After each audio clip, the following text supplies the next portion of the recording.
To be honest, I didn't want to touch this story. The murder of a boy, just barely a man. A family's tragedy turned against their explicit wishes into race bait for the far right. Many questions need to be answered. 9 times Henry Nowak told police he couldn't breathe as the 18-year-old lay dying in handcuffs in the streets of Southampton in December. We'll play the minimum you need to see. It's extremely distressing.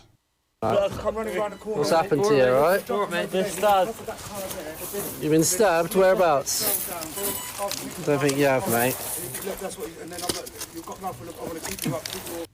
Nowak had been stabbed repeatedly by 23-year-old Vikram Digwa, yet when police arrived on the scene, Digwa lied about his injuries and also alleged Nowak had racially abused him.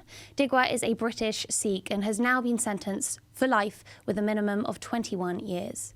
Leaving the trial, Henry Nowak's family said this: "We do not want his death to be used to create further division, hatred or tension. We want his story to make our streets safer for everyone."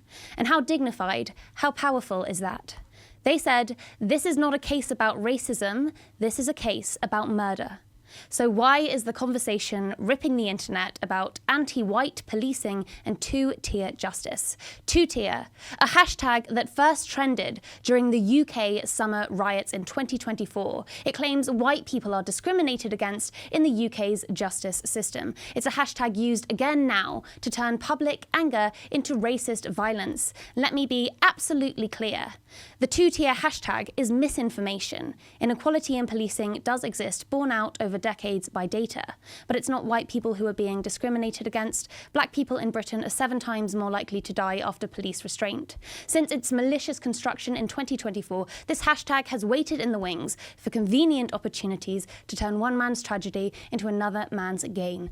Who are the culprits? Robert Jenrick, failed Tory leadership contender who then jumped ship to reform. He thinks sentencing has a blatant bias against straight white men. A reminder that last week 2 teen gang rapists made headlines when sentenced to 0 jail time. Elon Musk, a foreign tech billionaire who uses his ownership of X to claim civil war is inevitable in the UK. Tommy Robinson, a far-right former football hooligan and convicted fraudster. And of course, Nigel Farage, who was avoiding the media until now over an awkward, undisclosed £5 million gift. We need a change in culture. Enough of anti-white prejudice. A promotion of the idea that white lives matter just as much as black lives. Their noise distracts the public from the conversations that will actually keep streets safer. The root causes of knife crime, police training and violence. We'll start our show today by doing that before taking a deeper look at the political weaponisation. I'm very grateful we can be joined today by Leroy Logan, former police superintendent. Leroy, welcome to MEELive. Thank you for joining us. Now, Henry Nowak's parents said, "We want his story to make our streets safer for everyone." Watching the video of Henry Nowak's death in police custody, what were the main lessons for you? What did the police get wrong? Well, I just want to say condolences to Henry Nowak's family. Must be a great loss, especially with these aggravating circumstances. But in terms of how the police got it wrong, I think a lot of it actually may have started even before they got to the scene, how the report was made at the call centre and how it's dispatched to them. Now, the Independent Office for Police Conduct investigation will look into that. But I think that's one of the things that may have given the officers tunnel vision, because they were told it's a racist incident and they've approached that with a racism in mind and not looking at other possibilities. And as a result of that, they've unfortunately treated Henry as a suspect, disregarding he's in distress, of course. He's saying he can't breathe. The neighbours are actually saying he was coughing up blood earlier and there was blood on the ground.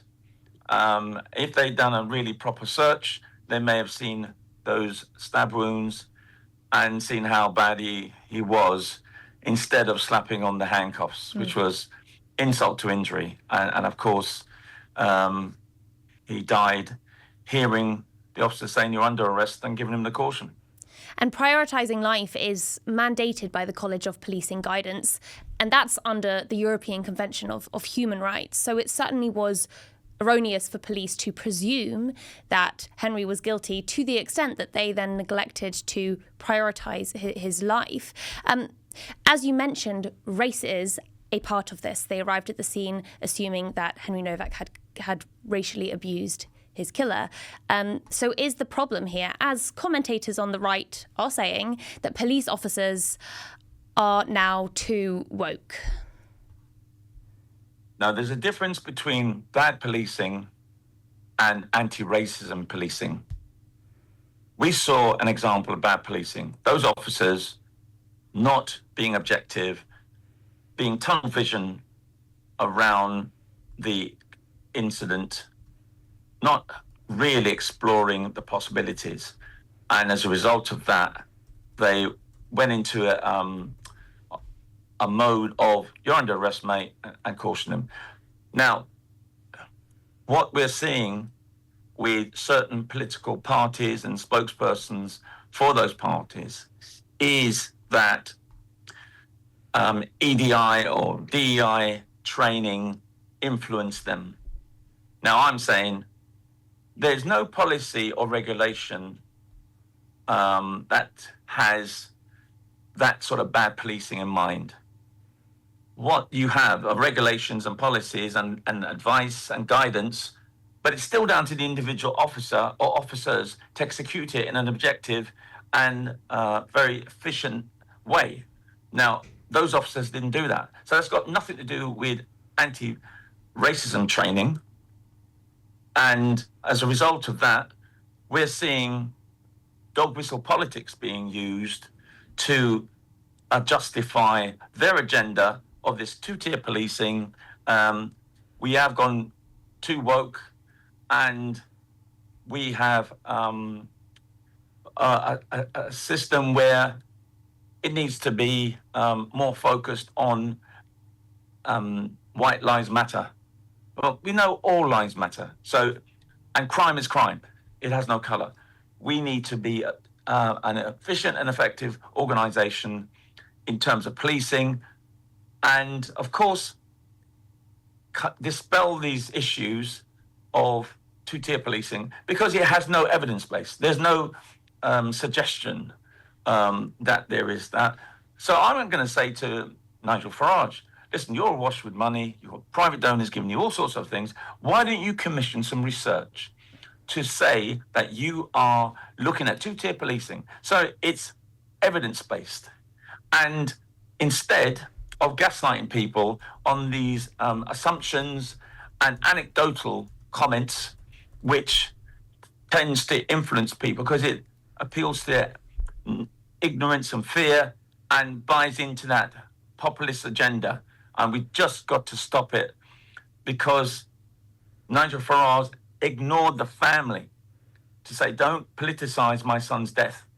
And he went ahead and did it. And his words had cause and effect because he said it by his cold rage. Within hours, Tommy Robinson and his mob turned up at Southampton police station and then laid siege on other addresses nearby to the suspect's address, and creating community tension, especially in the Sikh community. So these things have to be nipped in the bud. We can't allow it to continue. Yeah, and you talk about evidence-based. The latest data on this question of two-tier policing, specifically death after police handling, shows that black people are not just more likely to die, significantly more likely to die, 7 times more likely to die. So let's have that evidence-based conversation. Leroy, you were one of the founding members of the Black Police Association. You were involved in the Stephen Lawrence inquiry. For anyone watching who is not familiar, this 1998 inquiry over police mishandling of the murder of 18-year-old black British student Stephen Lawrence concluded that London's Metropolitan Police Force is institutionally racist. Since then, efforts to correct this this have come under repeat attacks from the same groups and individuals now peddling the two-tier hashtag. Leroy, you know the force inside and out.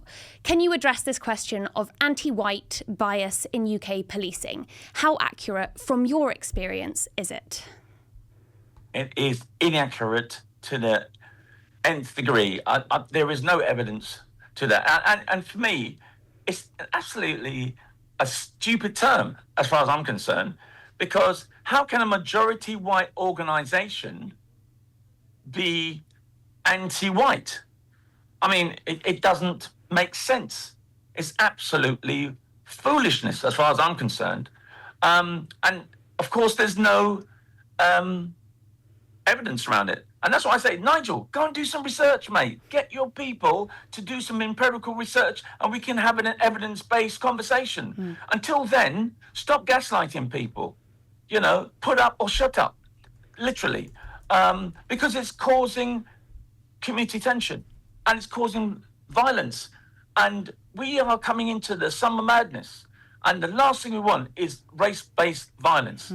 Because you start getting vigilante groups, and I'm not justifying any form of criminality, but people in fear do strange things, and we don't want that. And we want police to be working with the community and addressing these issues. But just to say, we still have those systemic failures, as you've said, in terms of race. Stop and search, 8 to 9 times more likely to be stopped if you're black than your white counterparts. Section 60 of the Criminal Justice and Public Order Act, you're 20 times more likely to be stopped if you're black than you're white. So the evidence is there. Institutional racism is alive and well, I'm sad to say. But how the political reform party is driving this agenda, we are going backwards to a pre-Macpherson organisation. And I don't say that lightly, but Nigel Farage is absolutely, he's executing his game plan very well to create ignorance and fear and getting people to think the police service is anti-white and it's two-tier policing. Don't get fooled. And let's call it out.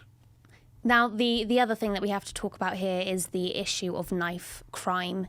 Digwa was carrying a 21-centimetre blade. He told police officers it was part of his Sikh faith. It is not the Sikh weapon. He used it to kill Henry Nowak. A lot of people are saying this is an issue about religion, but of course we have a massive issue about knife crime. How should society be tackling knife crime, especially in the wake of this killing? Well, in a lot of ways, we've been talking about knife crime for 20 years, actually longer, 30 years. I remember when I was at Scotland Yard, we were picking up the trends of knife crime being on the increase. And we've seen how it's still the weapon of choice to create injury and take lives. I truly believe education is the key. That's why we set up our charity in the Black Police Association. It's now called Voyage Youth, an independent charity. And we work with Year 9 students to know their rights and responsibilities, to work with police, to become a positive peer mentor, to know they can change their environment and not become a victim of it.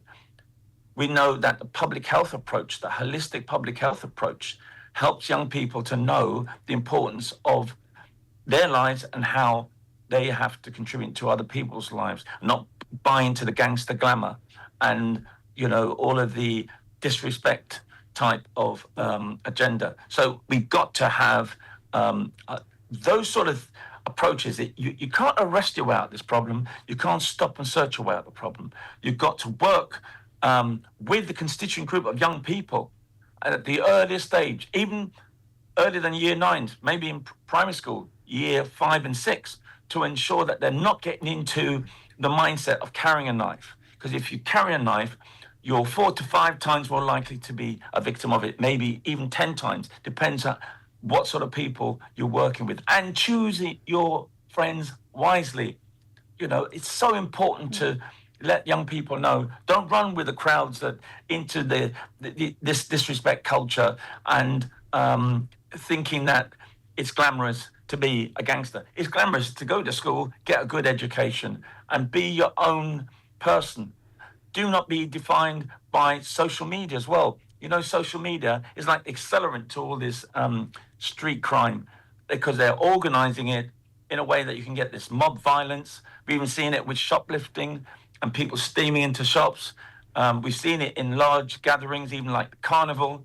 You know, we got to train our children about getting a sense of identity from your family and your community. Don't buy into this online community where they have a skewed sense of identity. So all of these things have to be taken into account. And of course, enforcement has its time and place, but don't start harassing the same young people. You want to stop carrying the knife, you're harassing them every day of the week. Yeah. And having terrible impact on community tension. Leroy, thank you so much for joining me here on MEELive. Thank you.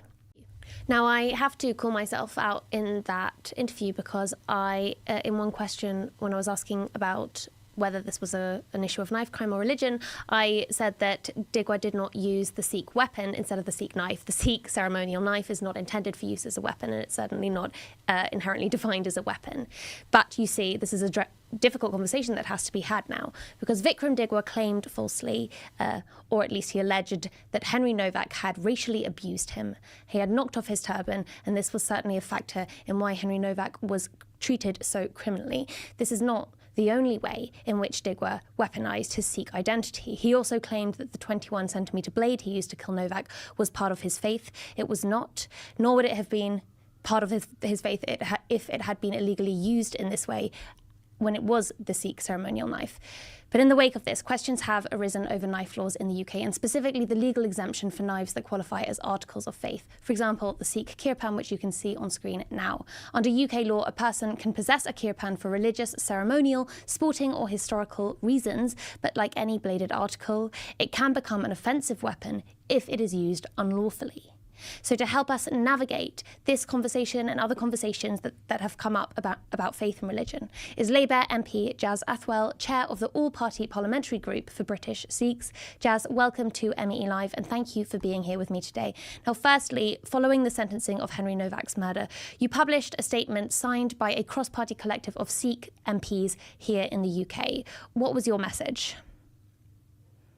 Thank you for having me here today. It's a pleasure to be with you, and I think under such sad circumstances, because ultimately it is about a young lad who should have been with his family, and how you've just summed it up, that another young lad weaponized his faith and then tried to get away from the law by doing what he did.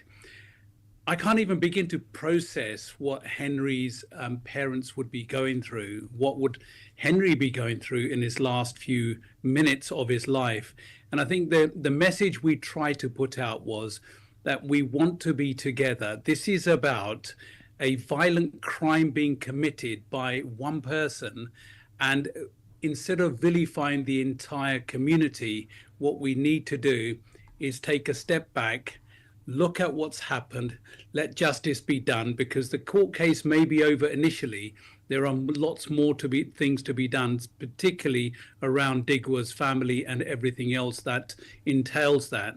And our job as politicians is to try and calm the situation down, to ensure that we as a society live together happily, because that is the only way forward. Otherwise, we're going to start going down that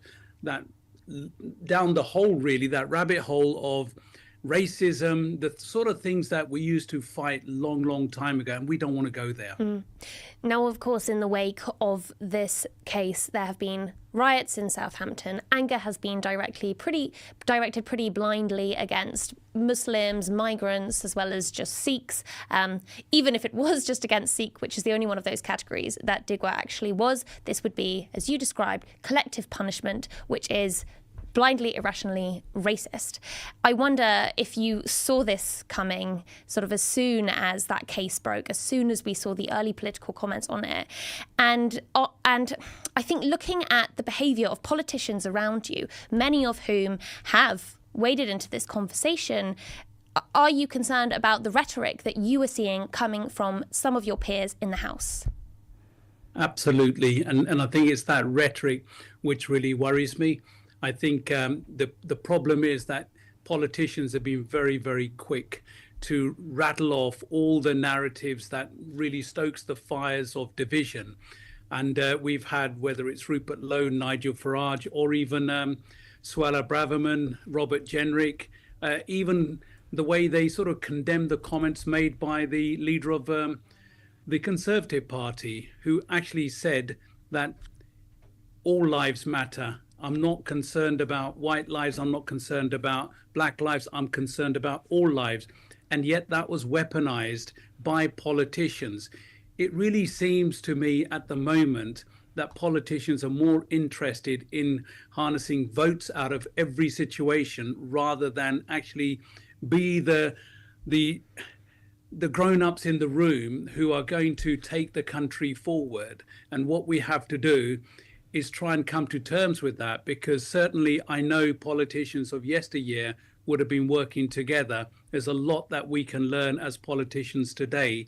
And I think a lot of people at the top table in a lot of the opposition parties have let themselves down, and particularly the leaderships. And now on this question of whether or not people should be allowed to carry ceremonial knives. This is a period in our society where knife crime is frankly epidemic. And these knives, though ceremonial, can certainly be used as weapons, even if that is not their purpose. It is very important to point out here that the knife used by Digwa was actually not the Sikh ceremonial knives. But that question is now being widely asked. And I wonder what you think. Are Kirpan's Sikh ceremonial knives a potential public health risk? Yeah, I think the Kirpan has been in existence all my life. I've seen so many people wear it. My mother used to wear it. My brother wears it. I personally don't, because I'm not a baptized Sikh. But one thing we need to be very clear about, Sikhs do not have any special license to carry knives or the Kirpan. The UK law is very, very clear that bladed articles can be carried for legitimate reasons, whether it's sport, work, and in this case, religious observance. And the Sikh Kirpan is recognised article of faith. And as such, it's not a license to carry it or use it as a unlawful weapon. It is something which is very central to Sikh beliefs. And certainly when a few politicians have been asked on air over the last day or so to really just show examples of where the Sikh Kirpan has been used, and nobody could come up with anything. And, you know, and I long may that continue, because as you said, even this case can't be counted as something that a Kirpan did. It was another bladed knife, which, you know, I've seen the knife and it was like horrendous. The fact that 21 centimeter knife can be carried. Now, obviously we have to look at the wider implications. Now, if you ban the Kirpan, is that going to stop any of this from happening? No, because anybody has access to any sort of knife. How many knives are we going to ban? And certainly the Sikhs who've been fighting for the recognition of the Kirpan for many, many years, decades.